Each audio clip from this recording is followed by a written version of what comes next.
Hello, this is Ashkan. I'm going to introduce you to our MySQL caller. This library actually is very code oriented and there is not much to show. It allows you to easily call MySQL calls in another thread, and then when it finishes you'll get the results back. So let me open just our example scripts. So you should be able to give these data to MySQL, the database name, server name, user and password.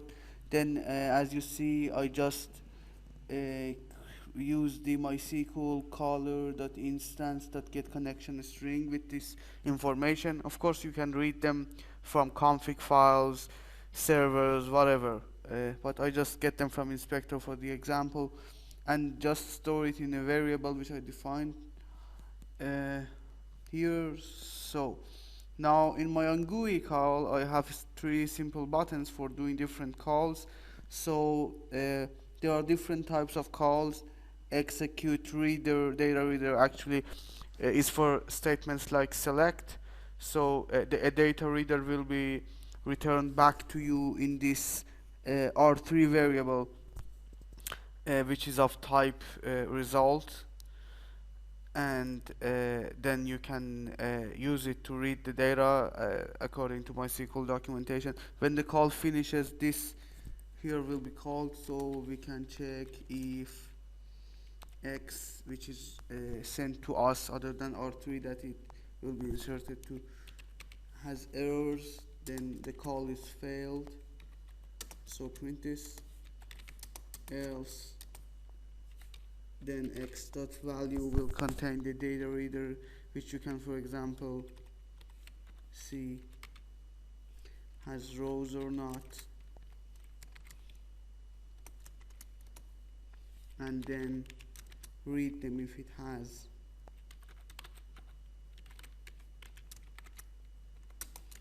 And then for each record just process the thing. If it has error, we just print the exception. Let's change it to debug.log exception. You can do, of course, anything else you want. And if you don't want or need the callback based approach, inside the coroutine, as you can see here, you can actually call the thing, but yield for the result to be finished, and then just read the R3 variable. The result sent back from the database is of type result MySQL dot data reader, which I did not declare the namespace for here, so I had to use the fully qualified name. For scalar values like count and sum, a result of type int or long or something like that will be returned, and for non-queries which don't return anything like insert and update, an empty result will be used. The definitions of these classes are available with documentation. Result only can have an exception and a variable which says if it has errors or not. So it has an error if exception is not null, and this generic one which can have a value which is not much different from the other one. So the whole source code of the library is this small, but writing it requires a little amount of Unity knowledge. Probably it saves you a day or something, and the price is not high, so it might worth it actually. Thank you.